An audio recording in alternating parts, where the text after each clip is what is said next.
Buenas tardes. Aquí se inicia Su Mundo con el Pueblo, el programa donde el pueblo tiene voz y participación. Aquí estamos una vez más en este día lluvioso.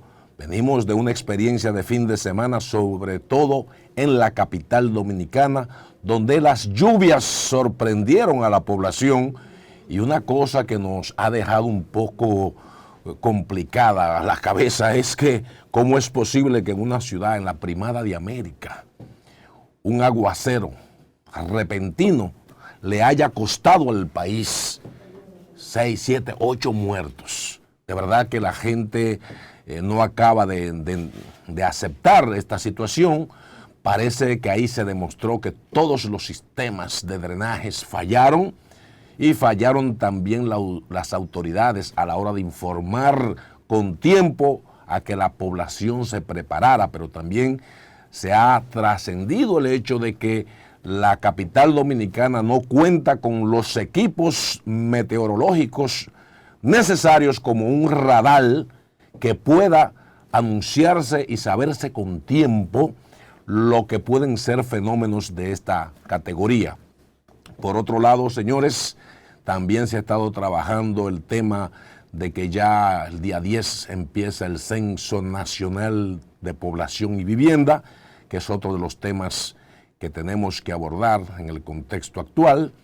El gobierno, por un lado, también con los trabajos que yo digo que son proselitistas, porque por donde quiera anda un grupo trabajando el tema de la reelección.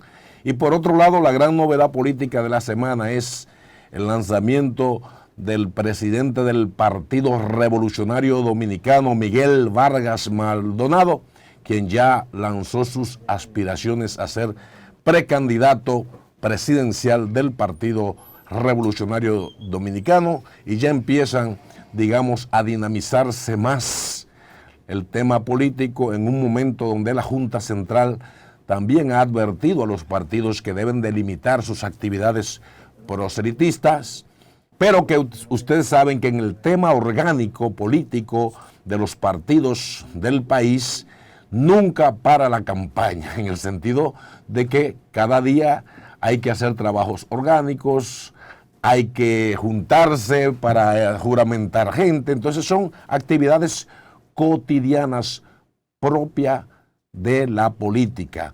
Ustedes saben, amigos y amigas, que este es un programa para ustedes y en el que tienen derecho, porque ustedes son el motivo principal de Su Mundo con el Pueblo, a llamar a nuestros teléfonos de manera permanente. No importa que hayan invitados ni analistas, aquí la voz es ustedes. Y ahí está el teléfono en pantalla, el 809-547-1158, y también está en WhatsApp para comunicarse, y también puede mandar imágenes del pueblo, de situaciones del pueblo, denunciar lo que quiera a través de estos canales nuestros, a través de este ecosistema nacional de comunicación como es Multimedio Su Mundo, que nacimos para ustedes porque ustedes son los mejores. De manera que aquí estamos diciéndole al pueblo dominicano que hay un instrumento de lucha, un instrumento para que a usted se le escuche, porque a diferencia de otros que muchas veces quieren cercenar la posibilidad de que usted hable, aquí en Su Mundo con el Pueblo, usted tiene la voz para dirigirla al país, para anunciar y también denunciar lo que es la misión del profeta, que es anunciar, pero también denunciar. Porque es la manera que entendemos que con la crítica constructiva podemos ayudar a que las autoridades, el gobierno, puedan mejorar y puedan enrumbar las acciones que lleguen a favor del pueblo dominicano. No es crítica por criticar, sino también propositiva. Y creemos que ese es el compromiso de un medio de comunicación serio y que se respete. De manera que aquí estamos ya listo para que ustedes empiecen a llamar, para que nos informen cómo andan las comunidades, cómo anda su barrio, cómo anda la acción del gobierno a favor del barrio, cómo andan las expectativas de un pueblo que decidió cambiar un gobierno anterior por un gobierno del cambio, y en estos momentos la gente a veces siente ciertos niveles de frustraciones porque no se le ha respondido como la gente esperaba. Adelante, Patricia, la dama hermosa, la voz de oro. Marino, mira, sin dudas, si somos radio, somos televisión, somos plataformas digitales, somos televisión, somos de todo, ¿no? Sí. Entonces, somos comunicación. Exacto. Definitivamente. Excelente. Somos comunicación. Buenas tardes. Gracias por estar ahí en sintonía con su mundo, con el pueblo, y realmente son muchas cosas las que tenemos que tratar y lo vamos a hacer, vamos a seguir haciéndolo, luego de darle la bienvenida a nuestro querido compañero Joaquín Caraballo. Así es, muchas gracias. Yo creo que uno quisiera iniciar, qué sé yo, contento, brigando, pero después de un fin de semana como este, que acabó de concluir, es difícil que uno pueda mostrar más allá de lamentar esta situación. Y yo creo que Su Mundo con el Pueblo en los próximos minutos estará debatiendo y dando nuestras opiniones en torno a todo esto. Así es. Mira, realmente nosotros somos una expresión de la sociedad misma. Nosotros no podemos sustraernos de las cosas que se producen, de las cosas que ocurren. Y no lo queremos hacer porque queremos ser esto, esa expresión de pueblo, esa expresión de gente, esa expresión de cotidianidad que se produce. Ustedes saben, y creo que lo compartía esta mañana con ustedes, mis queridos compañeros, que siento que el tiempo que ha transcurrido desde el viernes a la fecha es un tiempo tenebroso. Así le he definido. Ha sido un tiempo tenebroso en el que no solo hemos tenido que enfrentarnos a las consecuencias dejadas por el paso de esta lluvia inusitada. Yo he visto muchas cosas en la vida, pero nunca antes había visto un diluvio. Y puedo escribir, sin temor a equivocarme, que el pasado viernes 4 de noviembre, en Santo Domingo y otras provincias del país, se produjo un diluvio en el que no teníamos a mano el arca de Noé para abordar, en el que tuvimos que hacer uso de la creatividad, en el que tuvimos la desgracia de perder gentes queridas, y es lo que más impacta, porque lo material se recompone, aun cuando ya surgen las confrontaciones de si van a pagar las aseguradoras, de qué van a pagar, qué no van a pagar. Probablemente eso es lo de menos.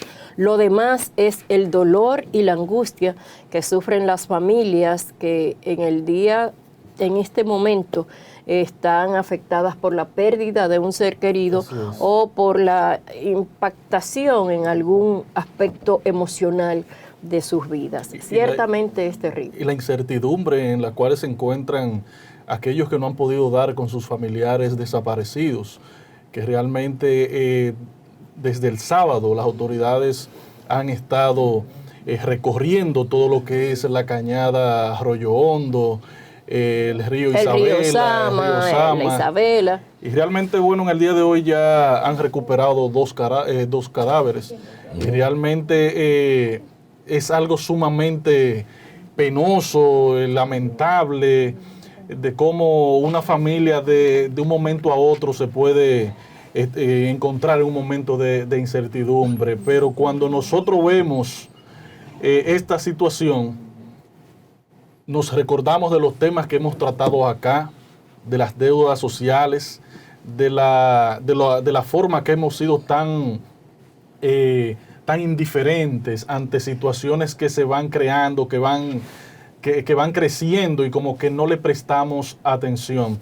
Tuve la oportunidad el pasado sábado de poder recorrer. No sabía que tan cerca de mi casa había un sector que le llamaban o que le llaman el barrio Cuba, y realmente las personas ahí viven no a metros, no.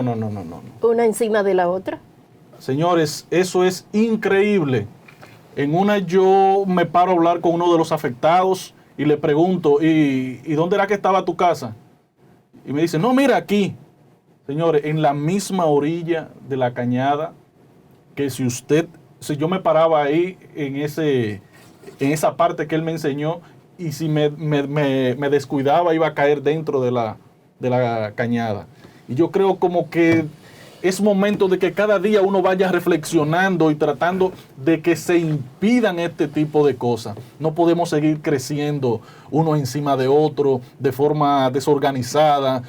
Creo que hace falta la parte humana de nuestras autoridades que se active un poquito más, que sean un poco más creativos, que sean un poco más responsables, que vamos a supervisar cada día más, señores. ¿A qué distancia nosotros tenemos que vivir de una cañada? ¿A qué distancia nosotros tenemos que vivir de un río? ¿A qué distancia debemos vivir de la playa? Yo creo que no debemos esperar perder vidas en estos procesos. Con esos 2 cadáveres que recuperaron hoy, son 8. Así es. Son 8. Y qué lamentable que tengamos que contarlo. Porque creo que faltó información, porque nosotros mismos entiendo que estamos aquí en este espacio, que vivimos pendientes de las cosas que van ocurriendo. Señores, esa información no la tuvimos, aunque hablamos con las autoridades. De hecho, realmente, y es bueno recordarlo, Ana Celia, desde que llegué el viernes pasado, le susurré a Ana Celia, Ana, en primer acto del programa meteorología, porque siento una sensación extrañísima, el tiempo está raro, todo se volvió oscuro de buenas a primeras, vamos a hablar con meteorología. Sí. Y realmente hablamos en función de un informe común y corriente, en el que se alertaba a la gente. De todas maneras, recordemos que incluso la despedida nuestra pedía prudencia, porque advertíamos que estaba pasando algo anormal. Por supuesto, no vamos a decir que sabíamos que toda esa lluvia caería. Y yo meto mi mano en cualquier sitio alegando también que las autoridades tampoco lo sabían, no son responsables de todo el desastre que se produjo el pasado viernes. Probablemente si algo debemos reclamarle a las autoridades es esa inacción que ha venido sumándose a lo largo de mucho tiempo, porque siempre se ha dicho, por una parte cuestionamos la falta de drenaje pluvial que hay en Santo Domingo y el Distrito Nacional, por la otra parte cuestionamos los cúmulos de desperdicios que hay en las calles de Santo Domingo, el Distrito Nacional y otras ciudades, y por la otra, porque son 3 patas de la mesa, cuestionamos el comportamiento cultural de los dominicanos con el lanzamiento de desperdicios a las calles, con la inobservancia frente a las disposiciones. Entonces, son muchos elementos los que se juntaron para que el viernes se constituyera en un verdadero viernes negro para los dominicanos, que hoy tenemos el dolor de la muerte encima, la preocupación de pérdidas, de asuntos que, reitero, son materiales y habrán de recomponerse otra vez, pero que en el momento dejan un sabor muy amargo. Así es.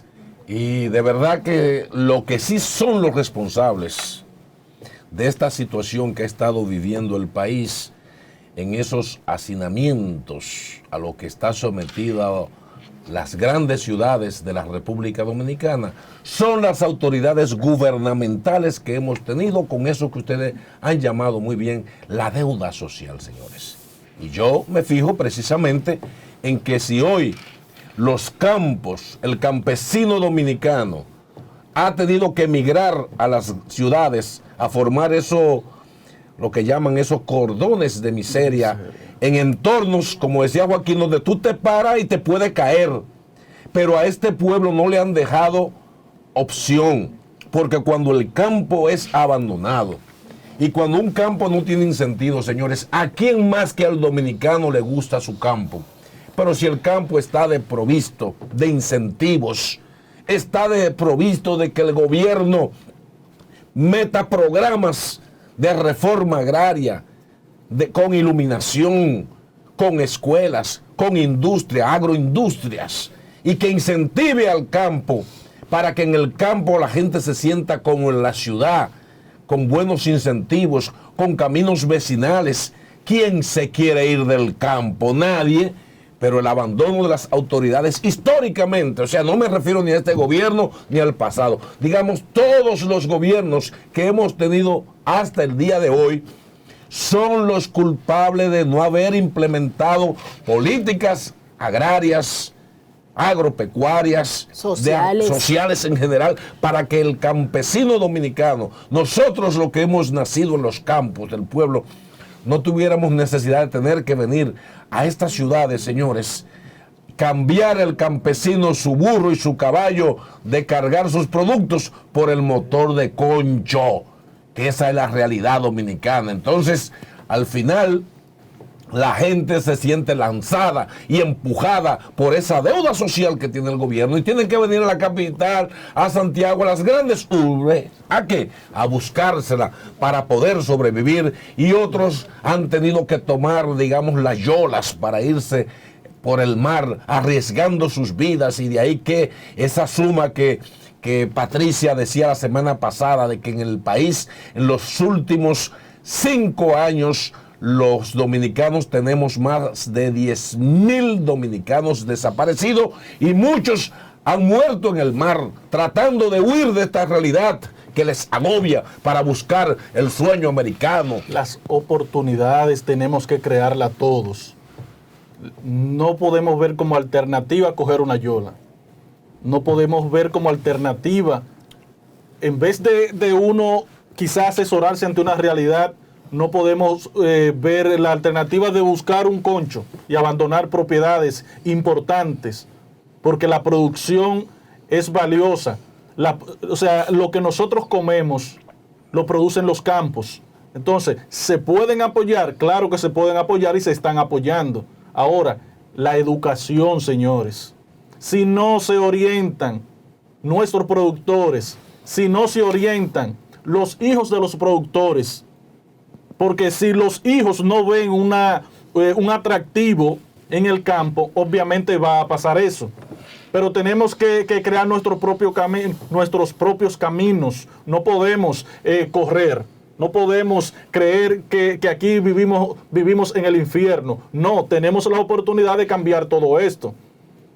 Ante el tema que estamos tocando sobre las inundaciones, sobre las lluvias del pasado viernes, lo que mencionó Patricia, sobre la irresponsabilidad de nosotros como ciudadanos. Eso hay que reiterarlo muchas veces. Cuando usted va a los ríos, uno de los lugares más afectados, que por ahí cruza la cañada Arroyo Hondo, señores, Dios, un día normal, el camión de la basura pasa, un ejemplo, a las 6 de la mañana, recoge la basura que hay ahí, y a los 15 minutos eso está lleno otra vez de basura. Y tenemos, o sea, no hay un orden, dónde debemos depositarla, a qué hora debemos sacarla. No, y como que no hay nadie tampoco que se preocupe. No. Usted no puede caminar por ahí, o sea, por esa vía, porque aparte de la basura, los vehículos ocupan el lugar por donde cruzar, las aceras, todo. O sea, por ahí hay un desorden. Y aparentemente a nadie le está importando eso. Miren los resultados. Y eso hay que evitarlo. Yo no sé si Joaquín o tú o alguna gente han entrado a esos laberintos de barrios que hay en la capital, que hay en Santiago, señores. Hay unos laberintos que a veces hasta para hacer una mudanza es un lío, porque la gente tiene que cruzar por encima de otra casa una nevera, porque los callejones son tan estrechos que no caban. Hay un hacinamiento, Joaquín. Mi querido Marino. Una cosa terrible. No voy a defender nada. Lo que quiero decir es, déjenme terminar la idea.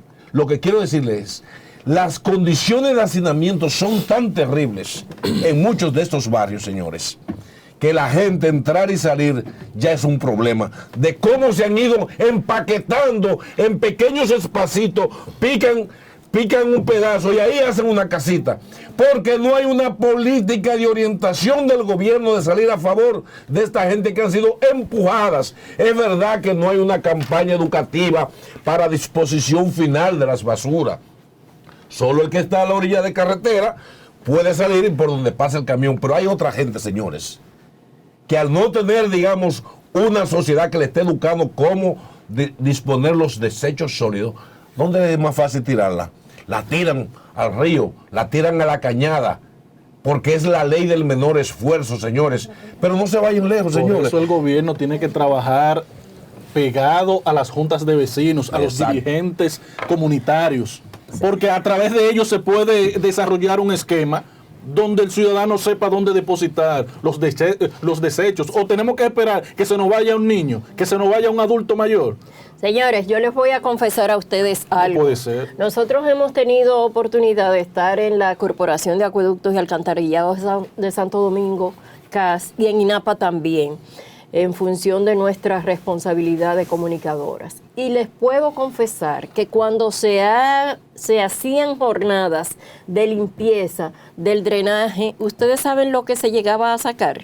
Ustedes no se lo pueden imaginar. Ay, ay, ay. Una nevera destartalada. Sí, una estufa, sí, todo, o sea, una cama que a alguien se le ocurría de desapoderarse de ella, y cosas que tú tienes que preguntarte, y es posible que haya gente que tenga un desconocimiento tan profundo respecto a lo que significa una obra pública de bienestar social colectivo. Pues sí, aquí ocurre eso. Y eso es desde arriba hasta abajo. Totalmente. Porque usted ve gente en jipetas. Totalmente. Bajar el vidrio y tirar basura. Sí.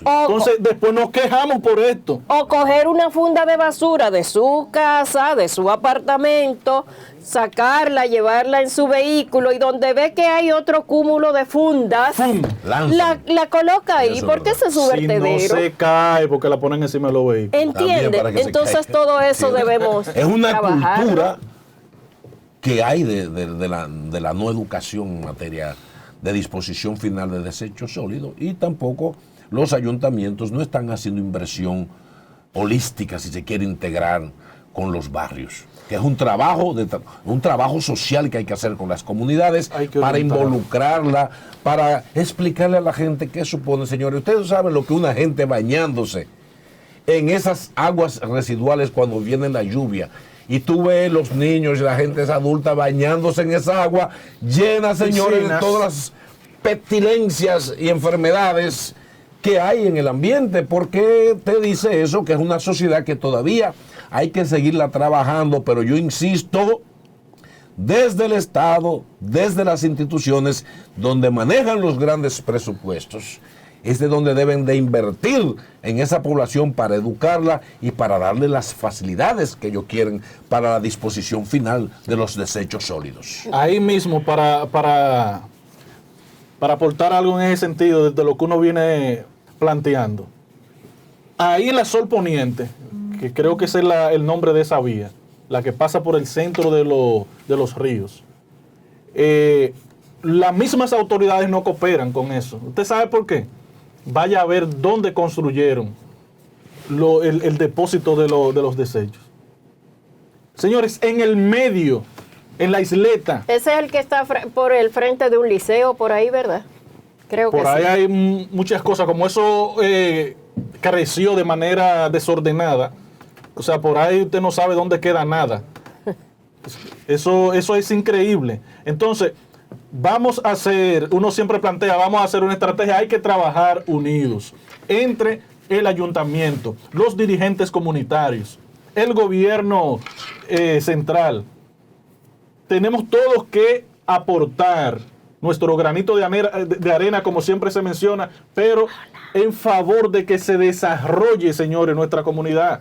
O sea, no es posible que usted salga con un niño agarrado de las manos o cargado y usted no pueda caminar bien en las aceras porque están llenas de basura o están destruidas. No es cuestión de que tú tienes algo en contra del ayuntamiento, atacando al ayuntamiento, es que no. Camine, o sea, salga y comience a recorrer esos sectores. Y si eso dura años y años es porque a nadie le importa. Bueno, definitivamente tenemos que cambiar, tenemos que cambiar, tenemos que cambiar. Sí. No podemos seguir haciendo exactamente lo mismo y esperar resultados diferentes. Lo hemos dicho muchas veces. Y no es que nosotras estemos descubriendo el agua fría ni el hilo en bollito. Claro que no. Es partiendo de una realidad, señores. Es viendo de las experiencias ajenas. La cultura es una expresión, pero también los tiempos tienen que incidir en eso. ¿O usted cree que sería chévere que anduviésemos nosotros con taparrabo, alegando que culturalmente así nos iniciamos como sociedad? No, entonces no aleguemos que esta es la idiosincrasia de los dominicanos, que nosotros somos así, que no vamos a cambiar. Sí podemos cambiar, sí podemos ser diferentes, sí podemos tener una visión de construcción de ciudadanía, que yo creo que es importante en este tiempo y en otros tiempos. Miren, señores, yo voy a retomar el concepto del fin de semana tenebroso, porque no solo parto de lo ocurrido el pasado viernes, que nos trajo luto y mucha angustia, incertidumbre y dolor.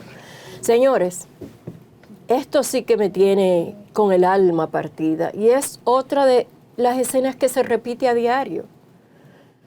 ¿Cómo usted me puede decir a mí que una niña de 13 años mata a su pareja sentimental y no alarma a nadie en esta sociedad? Pero como pareja sentimental, una niña de 13 años, el hecho mismo de saber que está relacionada, vinculada o cerca de un individuo de 25 años de edad, constituye una afrenta, constituye una violación, no solo de los derechos de una persona, sino de una niña con apenas 13 años. A los 13 años todavía apenas se puede jugar muñeca con expectativa de ser madre en el futuro. Y usted me está diciendo a mí, y los medios de comunicación nos prestamos a esa vagabundería. Niña de 13 años mata a su pareja. ¿Pero cómo que pareja? Mata a su violador, mata a su victimario, mata a un cretino, mata la dignidad social. Eso fue lo que hizo esa niña de 13 años cuando le quitó el cuchillo a un individuo que supuestamente era su pareja y ella le infirió las cortadas a él que le provocaron la muerte. Ahora, la niña, con una muerte encima, después de haber sido víctima de todas formas, víctima sexual, víctima social, víctima económica, víctima moral, víctima humana, pero por Dios, ¿qué está pasando? ¿A dónde es que vamos a llegar? Y usted me dice que está confundida con el hecho en el que un hombre y su hijo mataron a una muchachita de 17. No, ese es otro caso. Ese es otro caso. El caso al que hago referencia se produjo en San Cristóbal. La niña es de San Juan de la Maguana. Y usted sabe, el tipo se la llevó para San Cristóbal. Ahí estaban conviviendo un adulto con una niña y parecía no llamarle la atención a nadie. Ayer, la niña está siendo entregada a las autoridades policiales porque le dio muerte a ese tipo. A un tipo que la violentaba continua y permanentemente. A un tipo que la agredía no solo sexual y emocionalmente, sino también físicamente. Y aquí no pasa nada. Yo no entiendo si es que estoy más sensible que cualquier otro. No. Pero eso me irrita. No. Me irrita.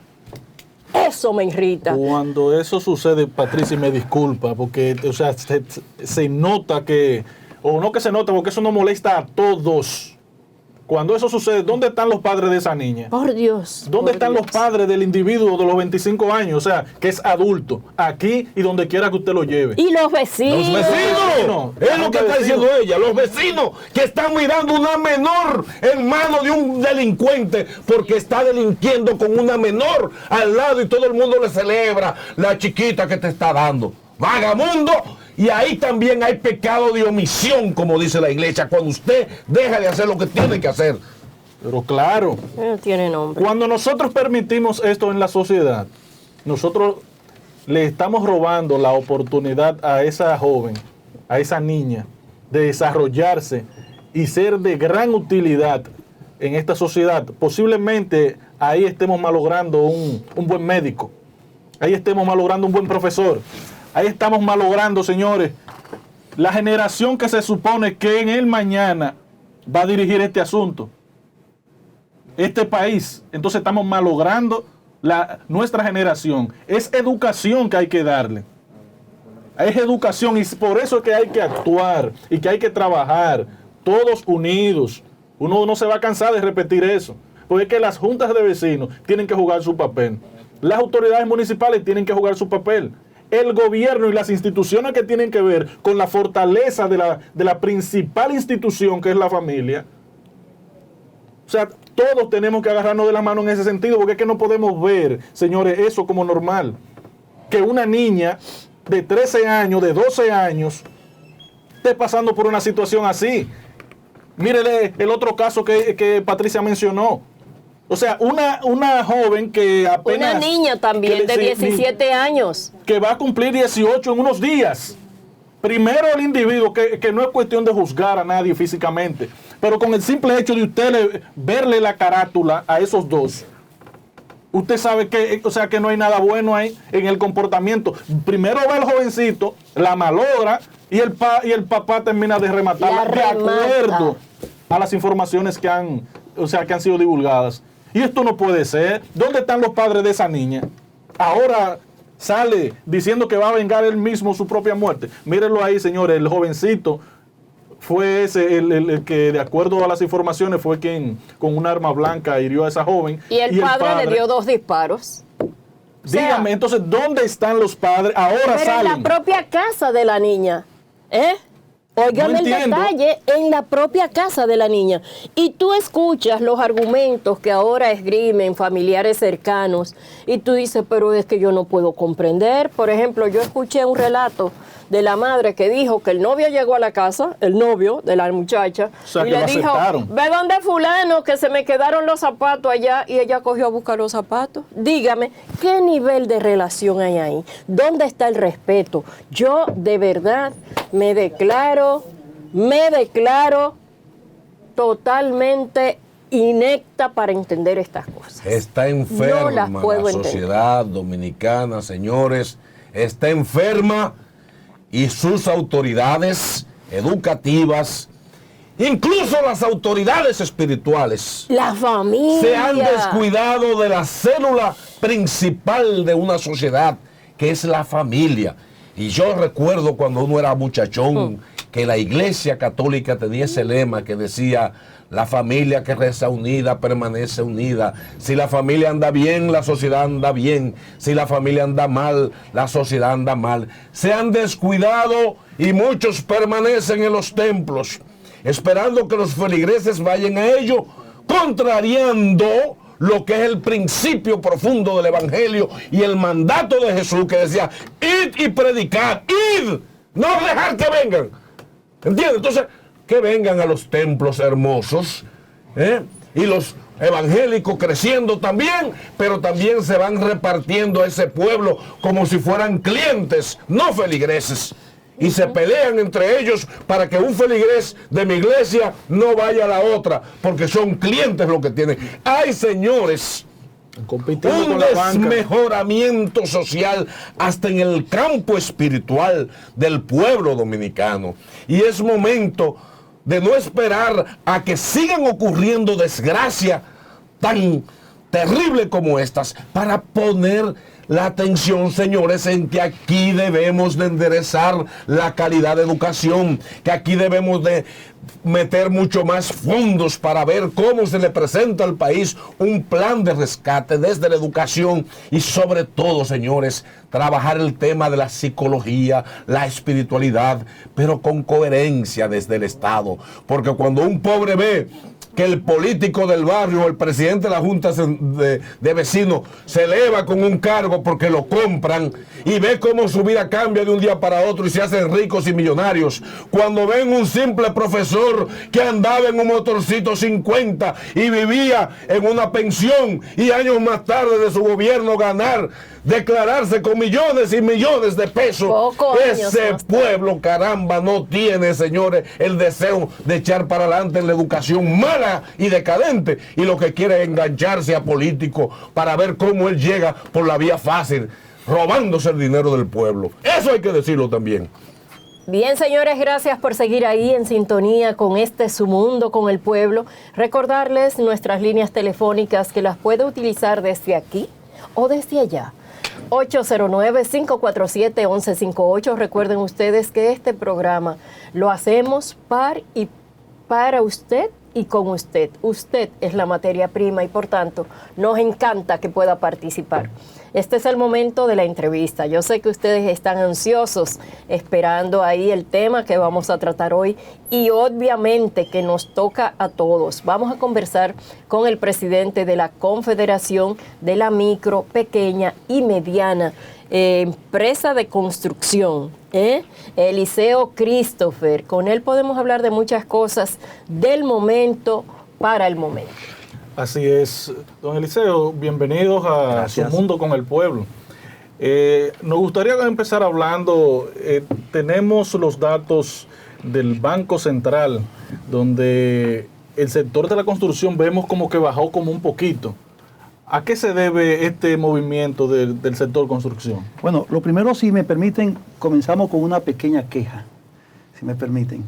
¿Cómo va a ser que un programa como este, con tanto... Caramba, con tanto brillo, primera vez que yo paso por acá. ¿Hay algo en contra de las pequeñas empresas? No, pero fíjense cómo le abrimos las puertas. Sí, pero tienen casi un año. A puertas abiertas. No, pero gracias. De hecho, quedo sorprendido con estas instalaciones extraordinarias que ustedes tienen acá. Son suyas. Sin lugar a equivocarnos, podemos decir que Su Mundo con el Pueblo, pues, Dios mediante que siga prosperando. Una plataforma para todos. Sí, y tremenda plataforma. Me sorprendí, de hecho. Señores, el sector construcción, recuerden que nosotros habíamos dicho a principios de año de que íbamos a tener una baja en el sector construcción. Vimos como en el año pasado, en el año 2021, pues cerramos siendo el segundo sector de mayor crecimiento en el país, creciendo por encima del 24%, cuando la media de la economía creció un 12% según los reportes del Banco Central. El día de hoy vemos que ha ido mucho más lento, producto precisamente de varios temas. Uno de ellos es los materiales de construcción, definitivamente.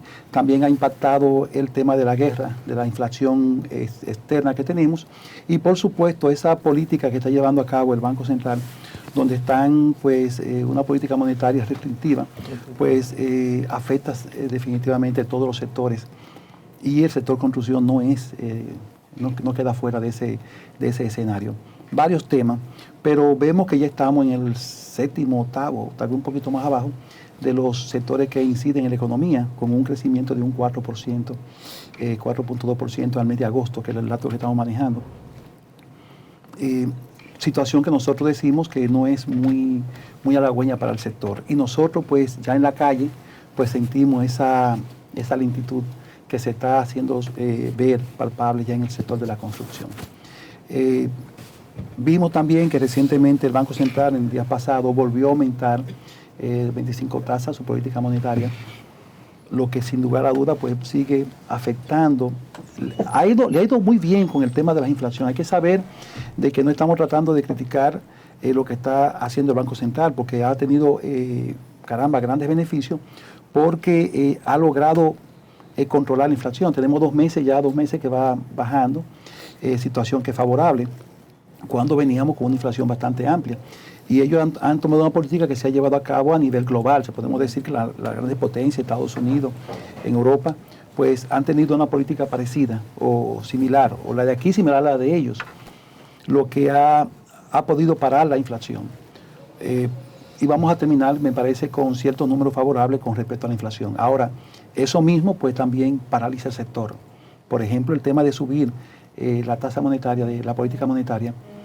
Recordemos que históricamente, mientras más caro esté el dinero, más lento es el sector construcción. Así es. Entonces eso se está viendo, se está palpando, y por supuesto los grandes perjudicados en ese caso somos nosotros, las micro, pequeñas y medianas empresas del sector construcción. Sin embargo, señor Eliseo Christopher, vemos que el movimiento de financiación para irnos por la parte más sensible de toda la gente que quiera adquirir un bien, un inmueble, como se tratara de una casa, la preocupación es el mercado hipotecario. Sí. Cuénteme usted, ¿cómo se maneja el sector de la micro, pequeña y mediana empresa de la construcción frente a ese mercado hipotecario que a veces es sanguinario? Sí, mire, hay dos temas. Primero es con el tema de los préstamos interinos, que también son ciertas, no son hipotecas, pero son préstamos que hay que apalancarse en ellos, los préstamos interinos para la construcción, donde vemos que en este momento estamos pues recibiendo, ahora mismo esa movilidad que tuvo hacia la alza que tuvo la política monetaria del país, pues ya eso nos afecta. Pero eso es a nosotros como constructores, pero también a los que van a buscar hipoteca, créame que también le afecta de manera muy impactante. Entonces eso al final y al cabo, pues reduce por mucho, cuando tenemos el dinero tan caro, por mucho el segmento poblacional que puede adquirir vivienda, sobre todo cuando hablamos de vivienda de bajo costo. Pero también recuerden que también nosotros los empresarios decimos, hey, vale la pena invertir ahora. ¿Qué hacemos? No estamos seguros, porque si antes le podíamos llegar con la venta a 20, 30 personas en una región, en un determinado escenario, ahora ¿cuánto van a poder hacerlo?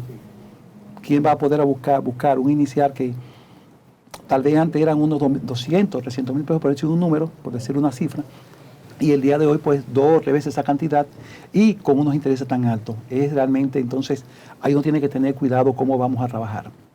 Mucho cuidado. Mire, hay dos sectores de la vida nacional que generan muchos empleos. Sobre todo está el sector agropecuario, por un lado, y está el sector de la construcción.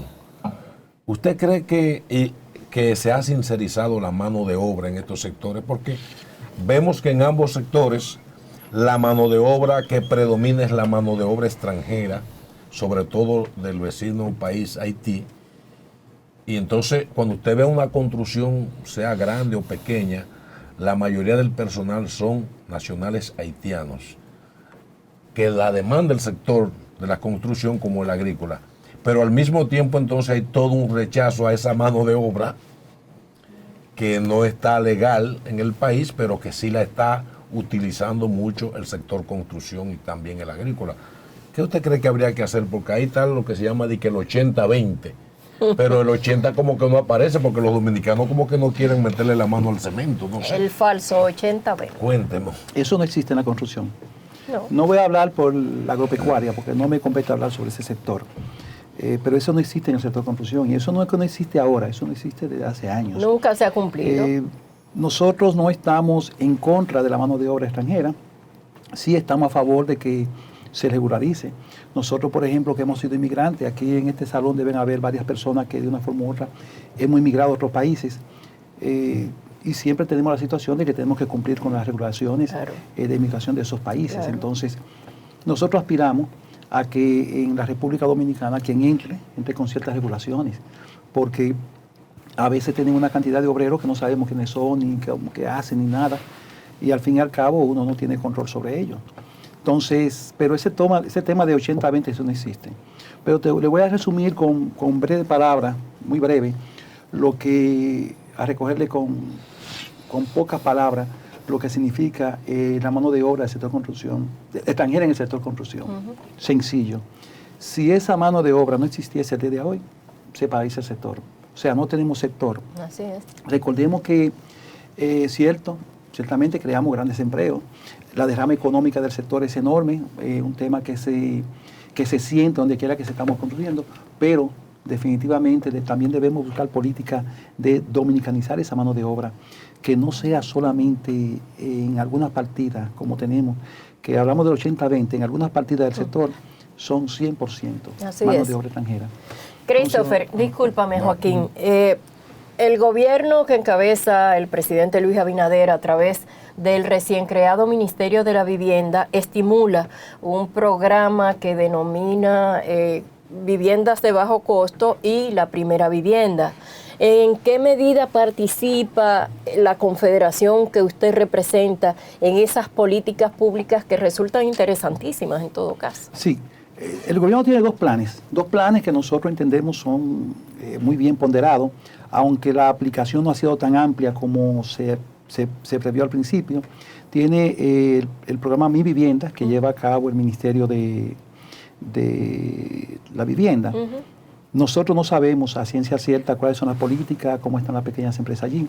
Nos hemos acercado, hemos hablado con el ministro en una o dos ocasiones, pero no sabemos las políticas de inclusión de las pequeñas empresas en el desarrollo de ese plan. No lo sabemos, le hemos preguntado, pero no ha habido la respuesta que nosotros no lo hemos visto, no hemos acercado, no hemos puesto las órdenes y demás. Al nosotros no saberlo, pues lo que podemos decir es que ese es un plan que está llamado a que las pequeñas empresas tengamos una gran participación. Y si no es así, le vamos a mirar entonces un ministerio que va a ser muy excluyente, porque definitivamente, señora, permítame decirle que nos guste o no nos guste, el 98 y algo % de las empresas del sector construcción en la República Dominicana somos micro, pequeñas o medianas empresas.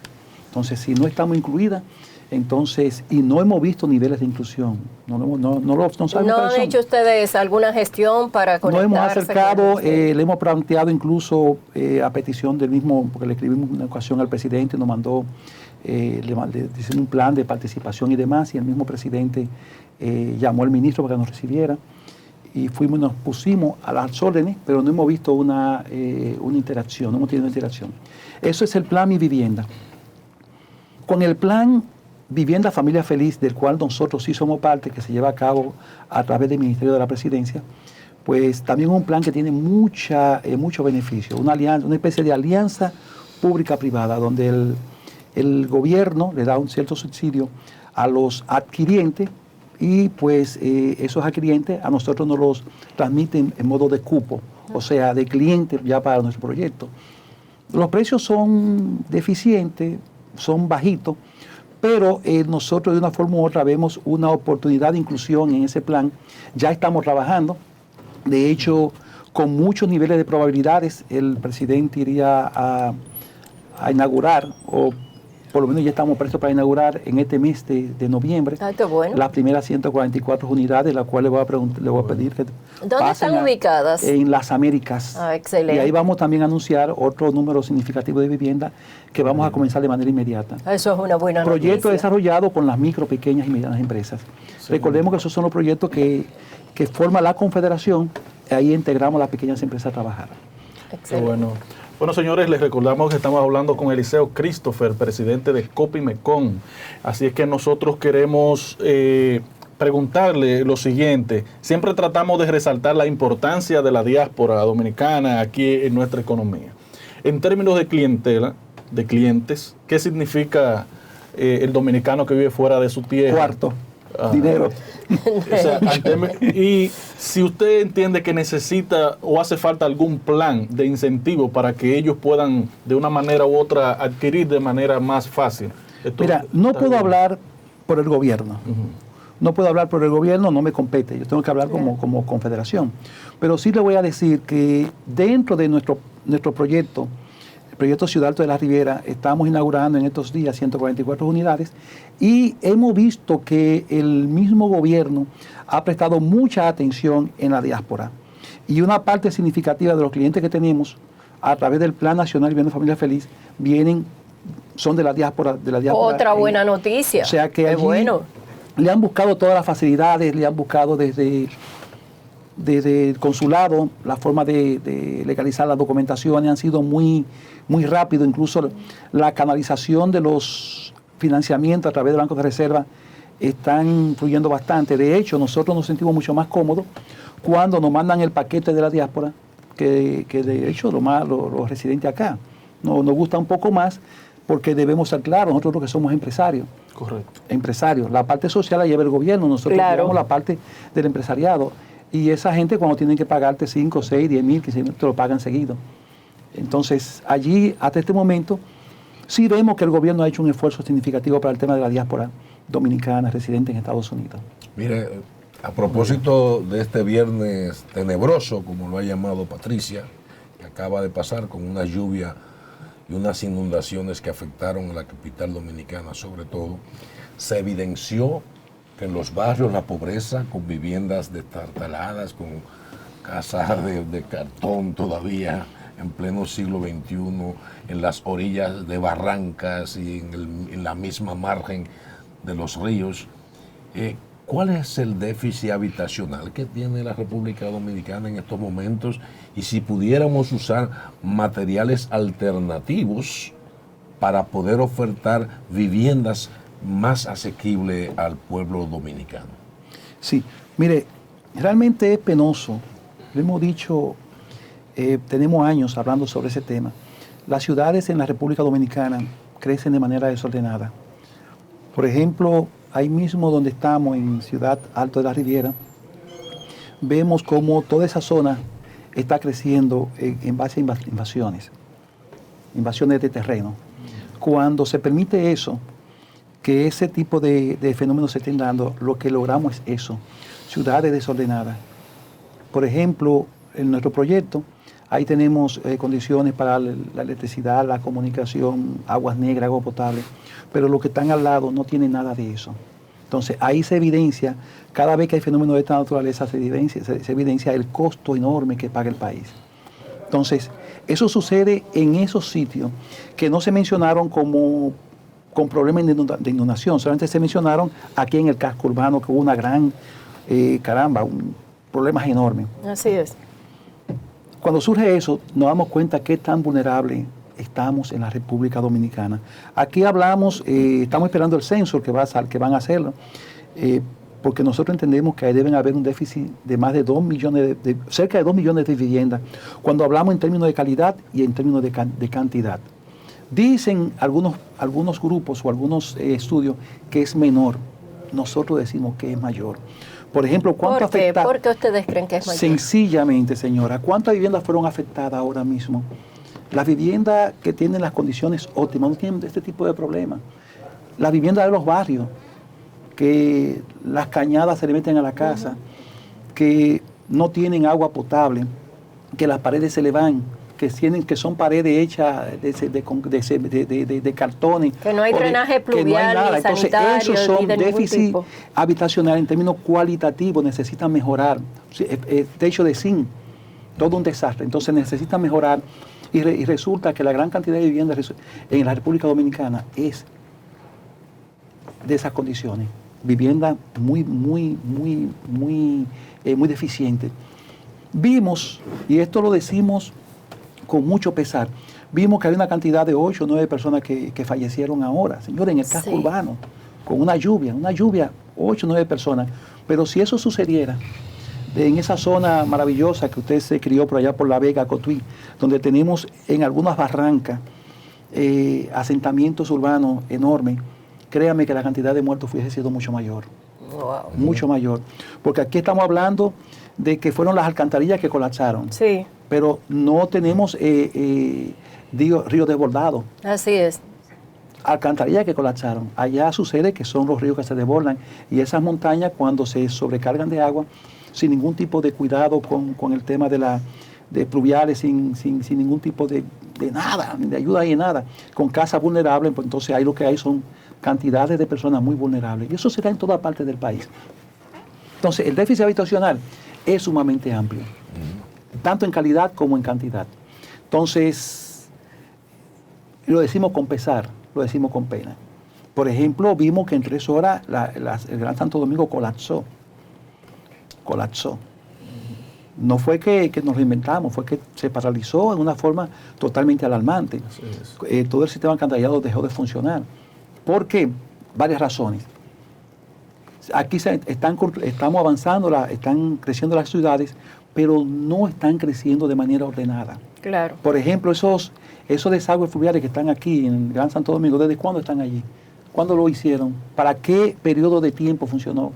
Y eso hace tiempo que ya pasaron. ¿Qué cantidad de personas? Por ejemplo, vemos sitios como Bellavista, por mencionarte un sitio, donde ahí antes había una calle, 10 casas de cada lado de acera, en una cuadra. Ahora hay edificios de 10, 12 plantas cada uno. Torres. Entonces ya eso hay que ir mejorando esos sistemas que no se están trabajando. Ahí hacemos entonces un análisis que ya ustedes que son economistas, algunos de ustedes, yo sé que ustedes lo han tratado. Ahí hablamos entonces que cuando vemos que en los presupuestos del país, vemos que siempre el gasto de capital es muy reducido.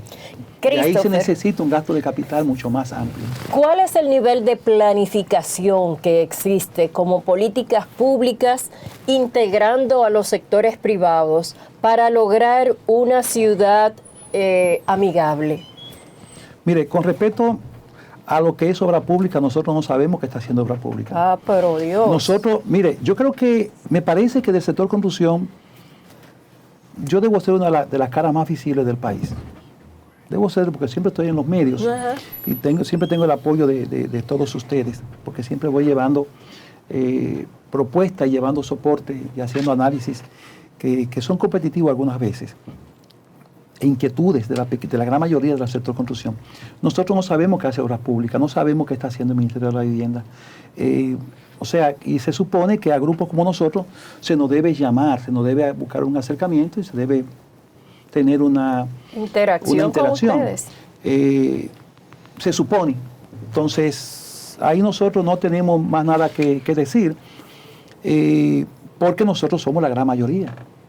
La gran mayoría. Ya, eso es un reflejo de que estamos caminando hacia atrás. O sea, estamos mirando al frente, pero estamos... Sí, Joaquín. Porque es que mira, a esta altura de juego, usted mencionó Bellavista, pero Bellavista, por ejemplo, en la avenida Sarasota, eso se inunda ahí cuando sí, cae un claro.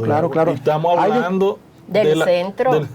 Y donde hay personas pudientes. Las construcciones que hay por esa zona no son de 1 millón y pico, 2 millones y pico, 3 millones de pesos.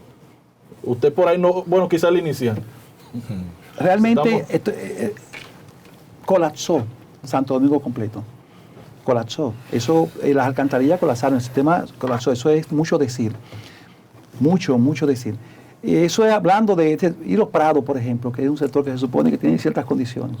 También se fue. Pero que es una zona muy vulnerable en términos de terreno. Siempre ha presentado problemas. La planificación, el desarrollo, qué se está haciendo, seguimiento, mantenimiento a las obras. Esas obras requieren altos niveles de seguimiento en lo que es el mantenimiento. Esas obras fluviales, eso alcantarillas, necesitan estar siempre encima de ellos, recoger la basura a tiempo, evitar que hayan materiales de construcción en la calle, para que cuando venga eso, pues venga la lluvia, no se tapen. Ingeniero, en una oportunidad algunos constructores se quejaban de los procesos burocráticos a lo que se sometía al sector construcción cuando requería de la autorización para levantar una construcción en determinados espacios. Tiene que pasar por ayuntamiento, obras públicas, CAS, si es en Santo Domingo, o sea, una serie de instituciones o entidades que intervienen para el ornamento de la ciudad. En este momento hay una situación mejor, ustedes tienen más facilidades ahora para acceder a los permisos de construcción y cuentan con la participación técnica cuando tiene que ver con servicios básicos. Sí, mire, en estos días estuvimos en una reunión ante el Banco Mundial, un grupo de constructores, y habían unas personas del gobierno, y alguien hablaba sobre los permisos. Yo le decía, bueno, existe la ventanilla única, existen algunas regulaciones que se supone que todos vayan a fluir de manera oportuna. Pero nosotros no vemos que hay ese avance en ese tenor.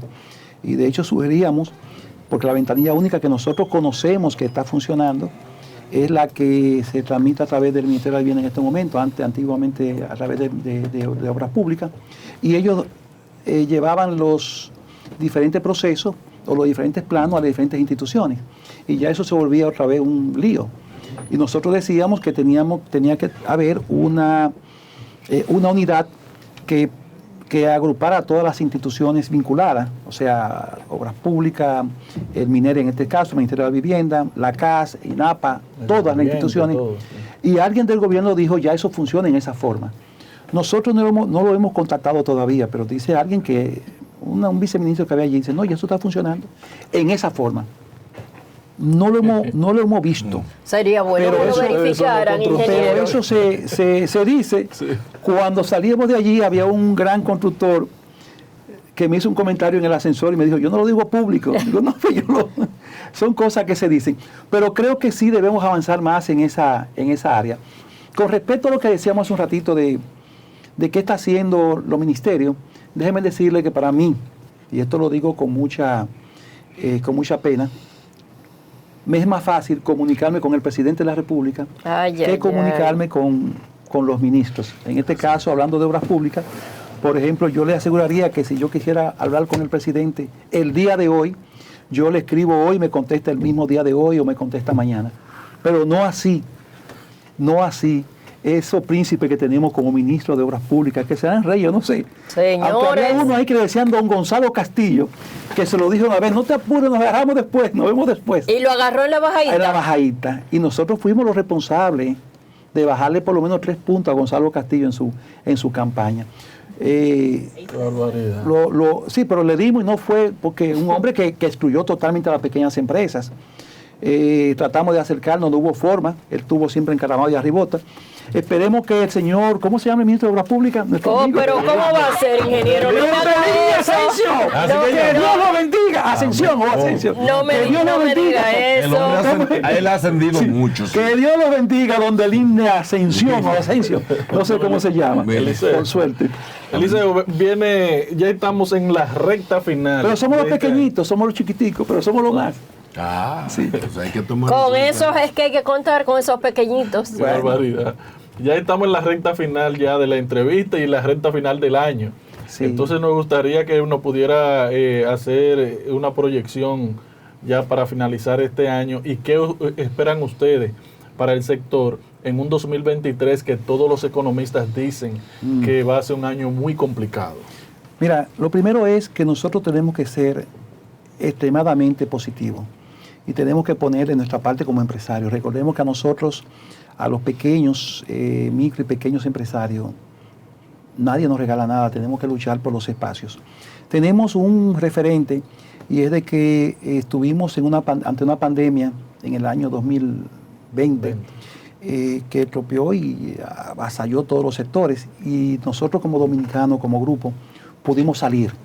Digo eso antes de decir, pues de emitir mi opinión con respecto al próximo año. Los mensajes que estamos recogiendo y las proyecciones económicas que vemos a nivel regional y a nivel global, se puede decir, no son muy halagüeñas. Y cuando vemos que probablemente las políticas restrictivas de los bancos internacionales, de los bancos centrales de diferentes países, pues se sigue manejando en esa forma, pues lo que podemos ver es que definitivamente el dinero va a estar mucho más caro y el sector construcción va a estar mucho más difícil. No vemos un año muy favorable para nuestro sector, pero decimos que hay que echar el pleito, hay que buscar la forma. Vemos que el gobierno, vuelvo a reiterar el tema del gasto de capital, muy reducido, cuando una gran cantidad del gasto corriente que tiene el gobierno, pues, o de los ingresos del gobierno van dirigidos a pagar intereses bancarios o intereses de las deudas que tenemos a nivel como país, deuda interna y externa. El gasto de capital debería ser mucho mayor. Nosotros esperábamos que aquí, pues, a pesar de la política monetaria que llevamos a concertar, también se hubiese aplicado una política con ciertos favores para el sector construcción, para la MIPYME de la construcción, como lo hicieron en Estados Unidos. Por ejemplo, recordemos que en Estados Unidos llevan una política idéntica que la de acá, o aquí igual que la de allá. Pero también vimos que el gobierno pues facilitó cerca o buscó facilidades para insertar cerca de 10.000 billones de dólares al sector construcción, lo que ha permitido que el sector se mantenga activo. Entonces, aquí no se ha hecho eso. Aquí sencillamente se ha llevado a cabo una política monetaria para frenar la inflación, pero debieron haber trazado pautas para el sector construcción. Nosotros esperamos que eso suceda, pero para el próximo año nosotros vamos a ser muy cautos. No nos gusta el panorama que estamos viendo. Y tal es de que nosotros, de haber crecido un 24%, por encima del 24% el año pasado, vamos a terminar tal vez en un 4.5, 5% este año, tal vez. Bueno, señores, hemos llegado al final de esta entrevista interesantísima. Yo creo que el señor Eliseo Christopher se va con una deuda y es la de regresar a este espacio para que podamos seguir conversando sobre asuntos que tienen que ver con la construcción, que es lo mismo que hablar de ciudadanía, porque cuando se habla de construcción, inmediatamente proyectamos lo que puede ser la ciudad, tanto en términos de infraestructura como en términos de cultura. Gracias, Eliseo, por estar aquí en este Su Mundo con el Pueblo. Y ustedes manténganse ahí. Recuerden el número de teléfono para que participen, 809-547-1158. Márquenlo. Bien, señores, seguimos aquí en este Su Mundo con el Pueblo en este lunes 7 de noviembre. Es el primer lunes del mes 11 del año 2022. Después de ayer celebrar el Día de la Constitución Dominicana, que parece que muchos se olvidaron. Vamos a hablar más adelante de ese tema. Yo creo que es un tema que siempre tiene vigencia. Y como el día de hoy lo hemos estado desarrollando con tanta diversidad, con tantos temas interesantes, yo creo que es bueno que los televidentes y quienes nos siguen a través de las plataformas puedan seguir recibiendo orientaciones valiosas. Por eso nuestro próximo invitado es Julián, el señor Julián Roa, municipalista, profesor, experto en muchas cosas, pero vamos a hablar de municipalidad, lo prometemos. Así es. Así que bienvenido, y tenemos un tema que se ha mantenido en el tapete, ¿verdad? Desde el viernes, porque tenemos una ciudad que no es para el ciudadano. Entonces nos gustaría la opinión de usted como experto, como especialista municipal. ¿Cuál es la lectura que usted le da a esta situación que pasó el viernes? Bueno, primero déjeme darle las gracias por la invitación. Y segundo, decirle que el tema de la ciudad y el acontecimiento del viernes, el fenómeno natural, los aguaceros, todo eso, tiene muchas lecturas. Y el tema fundamental es el drenaje. Cómo las aguas que cayeron en tan poco tiempo podían o no, cómo se podía evitar que hicieran todo el daño que hicieron. De hecho, tengo entendido que hay aproximadamente 4 a 6 personas desaparecidas. En el día de hoy creo que 2 personas ya aparecieron, 2 cadáveres. Mira, el tema del drenaje en la ciudad de Santo Domingo tiene muchos factores. Primero, aunque no lo creas, es una ciudad bendita en términos de orografía y de topografía, porque es una ciudad hecha en terrazas. La ciudad de Santo Domingo tiene 3 grandes terrazas. Tú tienes una primera terraza, por ejemplo, que es la avenida Kennedy, que es el Espinazo Mayor. Tiene una segunda terraza, que es la avenida 27 de Febrero. Tiene una tercera terraza, que es la parte de la Nacaona, Mirador. Esas 3 terrazas colapsaron el pasado viernes. Y por último tiene ya la zona del Malecón. Siempre van en una pendiente vertical hacia el sur. Bueno, el caso de la Kennedy es contrario, va hacia el norte, pero no es una ciudad llana, lo que quiero decirte. Por tanto, la topografía ayuda a que se drenen las aguas de manera más rápida que si fuera una ciudad llana. ¿Cuál es el problema? El problema es multifactorial. Tenemos un problema histórico de la poca inversión en lo que tiene que ver con el drenaje. Te pongo un ejemplo. Yo diría, y perdóname el ejemplo, solamente en los gobiernos de Trujillo, en el cual se inició el drenaje, por ejemplo, de lo que es lo que hoy llamamos el Gran Gascue, que no es solamente Gascue, es Gascue en Sánchez Primavera, en Sánchez Lugo. La gente le llama Gascue y todo lo que es de La Gómez para allá, pero hay varias urbanizaciones. Y la parte del norte, lo que es mejoramiento social y Villa Consuelo específicamente. Luego con el doctor Balaguer se crearon algunos túneles y por último en el gobierno del presidente Fernández, que es donde se hace el plan fundamental de drenaje de la ciudad de Santo Domingo, se hacen las 4 principales terrazas. Y te la planteo. Hay una primera terraza que se construyó paralelamente a la línea del metro, toda la Máximo Gómez. Aunque no lo crea, al lado de la línea del metro hay una excavación que cabe un camión. ¿Cómo va a ser? Sí. Hablamos de la línea del metro, la que da a la Máximo Gómez. Correctamente. La primera quizás línea. por eso ahí hubo inundación. Sí, el agua se está Sin embargo, el metro no tuvo problema, drenó. ¿Cuál es el problema? Es que inclusive esa terraza, que es una primera terraza, te repito, una primera galería, tiene una pendiente invertida. O sea, las aguas que caen en la Máximo Gómez terminan en el río Isabela, deben ser tratadas allá, por eso tú tienes una planta de tratamiento arriba y luego se vierten a río sin mayores problemas. Tú tienes una segunda galería que la tiene en la avenida Núñez de Cáceres, que baja desde la Gustavo Mejía Ricard hasta el Malecón. Y por último La tiene del Parque Ambiental. una gran galería en toda, que no sé si se ha terminado, pero sí se inició, que va a toda la Luperón. Esas 3 galerías deben conectar todos los sistemas secundarios. Por ejemplo, y te pongo un ejemplo que donde viví, en la Castellana y parte del Millón, esa cosa, todo eso se inundaba. Así es. Ya no se inunda tanto. ¿Por qué? Porque además de hacerse la galería que va desde la Gustavo hasta el Malecón, se hicieron las líneas secundarias. Muchos de esos barrios, tú nunca viste hollando porque ahora el tipo de excavación no se parece a la anterior. Ahora, anteriormente tuve una línea, una zanja, ahora no.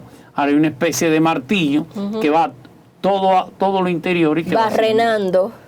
Pero esas colapsaron, la Núñez y Luperón. Que la cantidad de agua que cayó fue para que colapsara cualquier cosa. Sin embargo, tuviste que en menos de 5 horas ya no había agua. Doy fe y testimonio de que la Gustavo Mejía Ricard, que aquí compartimos las imágenes, que trabajar, 2 horas después ya no tenía una sola gota de agua. ¿Dónde tienen que seguir trabajando los gobiernos? En los empalmes secundarios de esas 4 grandes galerías. Y por último tú tienes una que va, todo lo que es la cañada de Guajimía, que debió terminar una planta de tratamiento en la Ciénega y que los vecinos la protestaron y termina cerrada. Hay un tema de mantenimiento y hay un tema también de educación. La ciudad todo lo vierte a la calle. Tú sacas un invernal y te pongo un ejemplo, por lo menos en el Distrito Nacional, yo lo manejé por muchos años. El Ayuntamiento del Distrito Nacional en aquel entonces gastaba 30 millones de pesos limpiando invernales. ¿Tú sabes qué se saca un invernal? Botellitas plásticas, arena, latas, cosas que no deben de ir a un invernal. Claro. La tierra, Aquí hay una mala costumbre del constructor de que la arena, ¿dónde la vierte? En la vía. El 20, el 15, el 20% termina en el invernal. Entonces lo que él se economiza en su construcción lo termino yo pagando como ciudadano y lo termina la ciudad pagando. Tiene que haber un gran acuerdo y sobre todo, por supuesto, con la tutela del gobierno para resolver ese tema. Y hay una galería que no te la mencioné, que es la más importante de Trujillo, que es un emisario submarino que tú tienes frente a lo que es San Jerónimo. Donde está la bomba de San Jerónimo, ahí hay un tubo de algunos 60 pies de ancho que termina casi 100 metros en el mar. Wow. ¿Por qué termina ahí?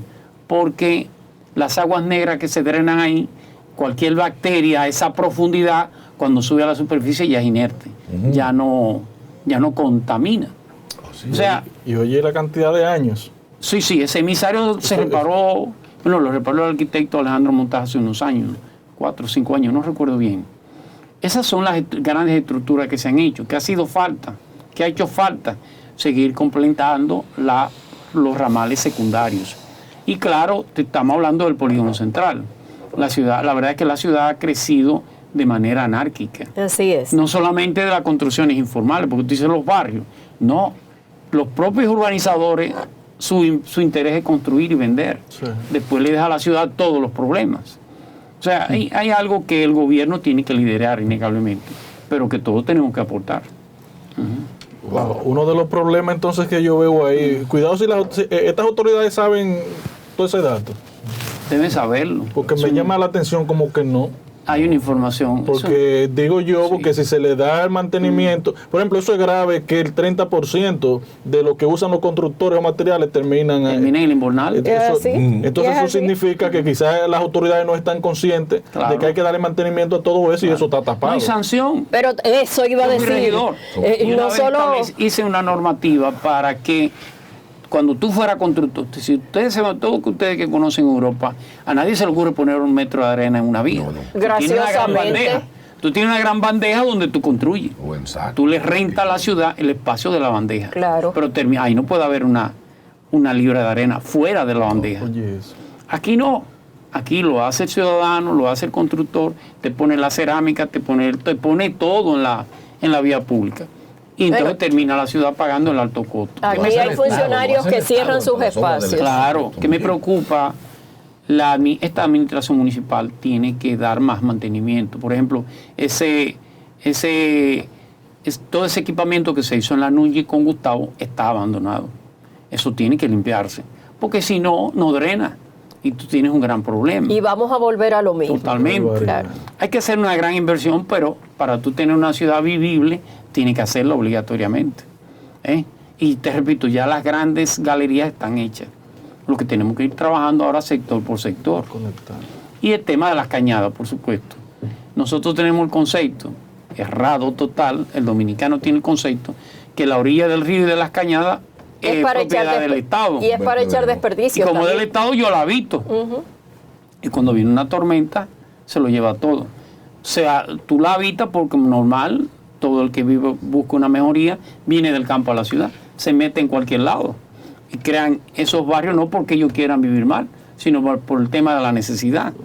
Entonces, es mucho trabajo que hay que hacer, que debe hacerlo esa mancomunidad del Gran Santo Domingo, que es una pena que no tenga un proyecto que pueda plantearlo, y por supuesto el gobierno dominicano. Tiene que haber una alianza. Julián Roa, de alguna manera usted tocó el tema que me llama la atención y que me gustaría que usted abordara un poco más amplio.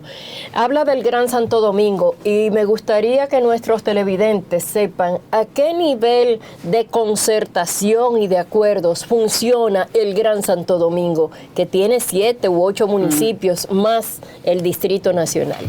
Mire, y a mí me tocó, perdóneme, yo lo uso poco, pero me tocó ser el consultor para los fondos europeos de la creación de la institución de la mancomunidad. Así es. Y la verdad que es un proyecto hermoso, porque usted no tiene manera de resolver el tema del tránsito del distrito si no se pone de acuerdo con los demás municipios. Con Santo Domingo o el Este, tema de la Oeste, contaminación de Norte. los Amas, o el tema del río Jaina, o el tema del río Isabela. Son necesidades mancomunadas, necesariamente. Pero la verdad es que la principalía política siempre ha primado por encima del interés colectivo. Qué pena. Los actores municipales, y estoy hablando de alcaldes y regidores, se reúnen poco. Y generalmente los proyectos que usted ve en la mancomunidad más parecen declaraciones de principio, o una especie de intención de hacer, pero el resultado es muy poco, debo decirlo. Es sumamente poco. Y usted tiene un ejemplo ahí visible, y es Duquesa. Duquesa es un cáncer en el corazón del Gran Santo Domingo. Y lo Pero sabe todo el mundo. Ya ha hecho metástasis en varias ocasiones. No sé si usted recuerda En unos pandemia. aguaceros que cayeron y todo el malecón se llenó de todo plástico tipo de y basura. inmundicia, de El humo todo. también cuando ha estado incendiado. Hay que trabajar en conjunto, hay que sobreponer lo político y colocar, por supuesto, el interés de todos los municipios, de estos 7 municipios, hay que decirlo, y 5 distritos municipales. ¿Piensa usted que de los ayuntamientos y el gobierno hacer, digamos, una campaña educativa para el tema del reciclaje? Que debo decir en honor a la verdad que el actual director de la mancomunidad es un gran preocupado por el tema municipal, que es mi gran amigo Waldi Tavera. Waldi, Pero una cosa es lo que él ha querido hacer y otra cosa es lo que le dejo. Pero ha vivido empeñado en resolver algunos de los temas que se plantean ahí.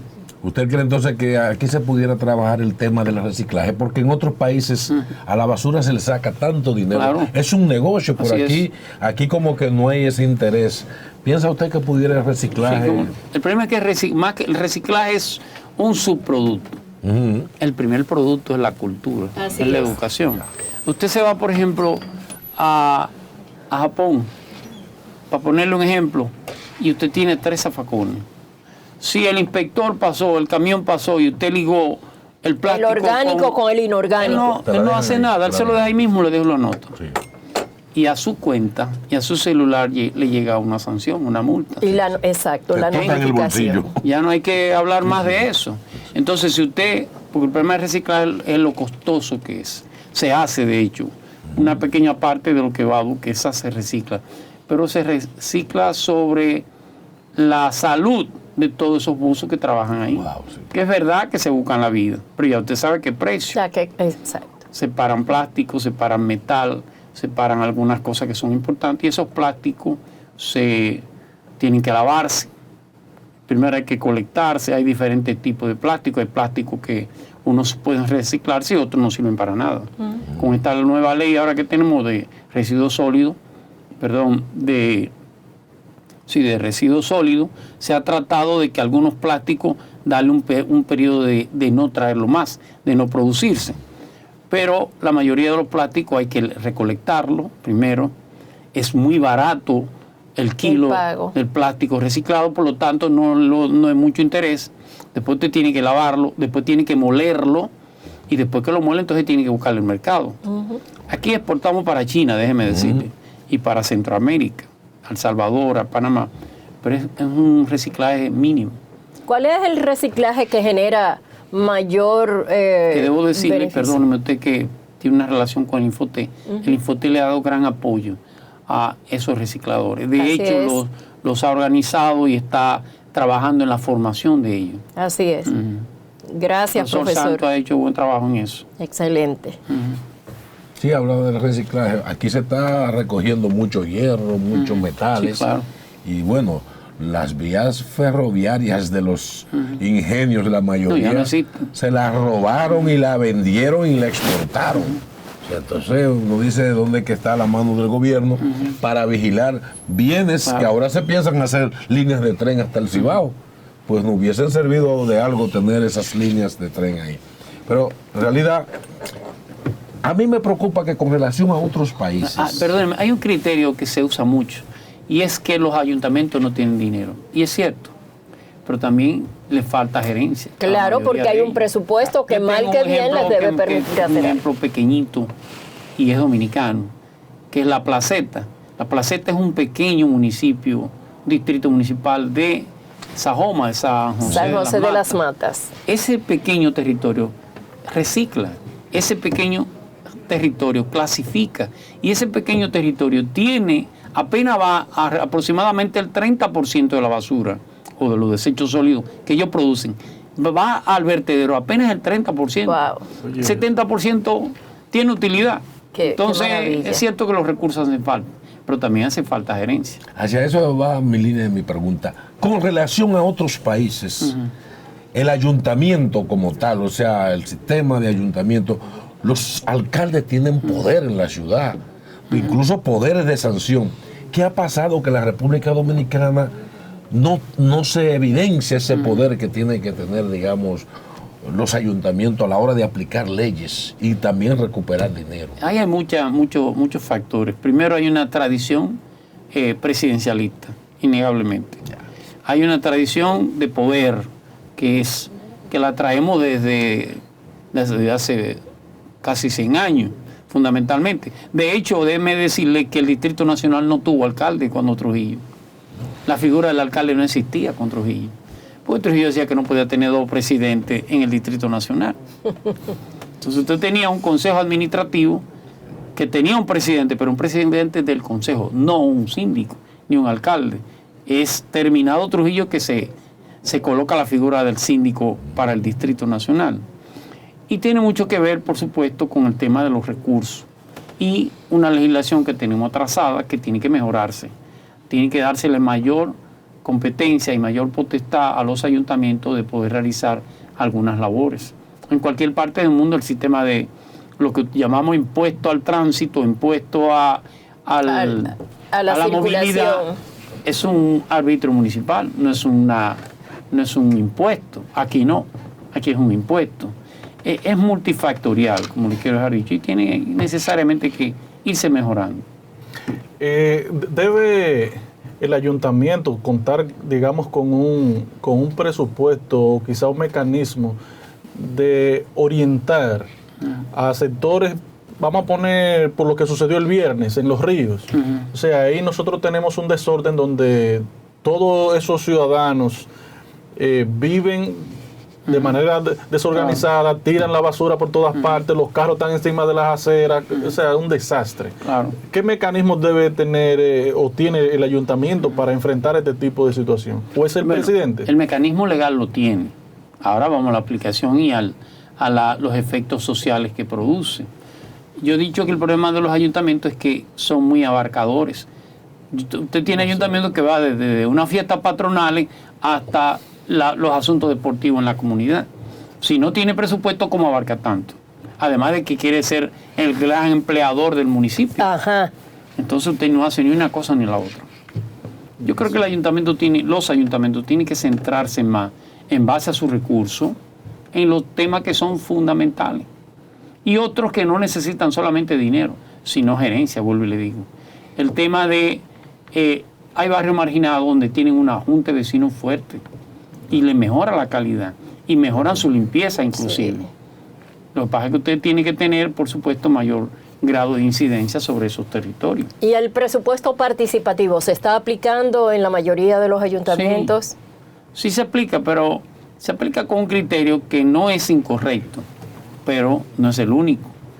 El presupuesto participativo es un instrumento social que está apoyado no solamente en la ley, sino en la Constitución de la República, lo cual es un mecanismo de participación excelente. Sí. Ahora, ¿qué pasa?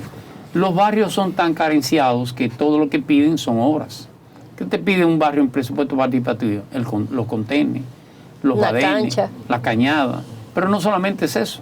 Tú puedes trabajar el tema de la educación, claro, el tema de reciclaje y otros temas que se quedan solamente en el tintero, como se dice. Así es. Señores, tenemos que despedir a Julián Roa. Qué placer ha sido conversar con usted esta tarde y por supuesto que siempre nos quedan temas para abordar.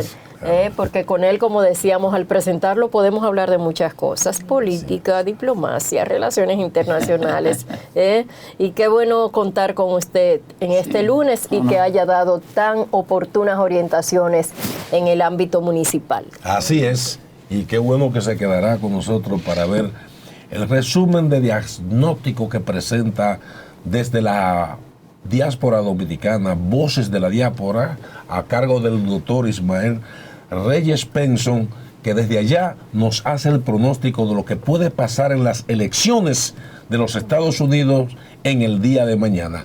Adelante, Ismael Alberto Reyes Penson, con Voces de la Diáspora. Nosotros, según nuestros pronósticos para el Senado, los demócratas van a obtener 47 senadores, se quedarán con 47 senadores, y los republicanos subirán a 53 senadores. ¿Por qué? Porque de las 6 senadurías que están en juego, que son New Hampshire, Arizona, Georgia, Nevada, Pensilvania y Wisconsin, de las 6, los demócratas van a retener el estado de New Hampshire. Los demócratas entonces perderían la senaduría de Arizona, la de Georgia, la del estado de Nevada. Y los republicanos van a retener 2 senadurías que le pertenecen, que están en juego, que son la del estado de Pensilvania y la del estado de Wisconsin. Vemos que Mark Victor, el candidato del Partido Libertario, esta semana acaba de declinar para apoyar a Blake Masters, al candidato republicano. También porque como se va a elegir el gobernador del estado de Arizona, Kari Lake, eso ha sido una revolución ahí en Arizona. Fuerte, ella es una tremenda candidata, sí. En el último mes ha subido 6 puntos en las encuestas. Exacto. El Senado de Georgia. Yo te puedo decir que hay un soundbite, como dicen soundbite, que escucharon un micrófono que estaba Joe Biden en Syracuse y él estaba hablando con Schumer, el que está corriendo aquí, y le dijo él al presidente de Estados Unidos, tenemos problemas. Yo no puedo creer que Herschel Walker le va a ganar, lo dijo él en un micrófono, sí, tan preocupado, porque aparte de que tú mencionaste todo tu estado, estamos viendo un red wave, una ola roja, pero dicen que Herschel Walker, después de su debate, dijo que Schumer está sorprendido y tan preocupado. Ahí vemos el incumbente gobernador republicano, Brian Kemp, lidera por 2 puntos. Vemos la carrera entre la incumbente Catherine Cortez Masto y Adam Laxalt. Laxalt ha remontado 10 puntos en 4 meses la senadora Masto. En el caso de la gobernación, el incumbente Sisolak, que es demócrata, el gobernador de Nevada, Lombardo le ha remontado 4 puntos. Nosotros le dimos a los demócratas que van a ganar New Hampshire. Algunas encuestas como Trafalgar Group dan a Bolduc, el candidato republicano, arriba. De Hassan por 1 punto y Sanamson también. Sanamson en las elecciones del 2020 fue la más exacta, que dio a Biden ganador del estado por más de 8 puntos y Biden ganó con un 7.4%. La cifra que dimos de 47 puede bajar a 46. Esa es la única variación que podía haber, pero entendemos que se va a mantener ahí. El tema de New Hampshire es que el gobernador Sununu está arriba con un 13%. El gobernador republicano, Christian Sununu, es muy, muy, muy popular. Esto podría influenciar también a que quizás pierda New Hampshire. Bueno, Pennsylvania, después del debate, 4 puntos subió el Dr. Oz, el candidato republicano a senador, al vicegobernador Fetterman. Fetterman tuvo un derrame cerebral y se está recuperando del habla. Él no puede casi conectar ideas, casi no puede hablar, no coordina ni los movimientos. Dio una imagen muy lamentable que nos dolió mucho del lado humano. Y no es verdad que él va a poder estar 6 años siendo senador en los Estados Unidos, donde hay tanto trabajo que hacer. Entendemos que los republicanos ganarán Wisconsin. Ron Johnson, que es el incumbente, ha aumentado 3 puntos en 2 meses. Mandela Barnes sigue bajando. En un momento de crisis económica, él habla del socialismo, él es de la corriente progresista de la izquierda radical demócrata. El Congreso de los Estados Unidos tiene 435 miembros. Revisando todas las encuestas, todas, el consenso, los demócratas tienen 200 sillas aseguradas, que ya eso no va a cambiar. Y los republicanos tienen 223 sillas. Solamente se van a competir 12 distritos, que aunque lo ganen todos los demócratas, no le va a dar para tener mayoría. Porque la mayoría la tiene el que tiene 218. Y los republicanos ya lo pasan. Con nosotros entendemos que de las 12 distritos que hay, son reelecciones, 12 reelecciones, lo dejamos así mismo, para no complicarnos. Los demócratas van a ganar sus 7 sillas que ellos tienen y los republicanos ganarán las 5 sillas que tienen, las van a retener. Por lo cual, nuestro pronóstico, los demócratas se quedarían con 207 representantes y los republicanos con 228. Gracias al doctor Ismael Alberto Reyes Penson de Voces de la Diáspora por esas informaciones. Señores, estamos llegando al final. No, ya llegamos al final. Ya tenemos que despedirnos. Hasta mañana, agradeciendo esa sintonía continua que ustedes nos brindan desde cualquier parte del mundo. Muchísimas gracias. Gracias. Sigan con el que viene ahí. El duro, el megadivo de la televisión dominicana. Con punto y coma, el gran Trifolio. Hasta mañana. Hasta mañana.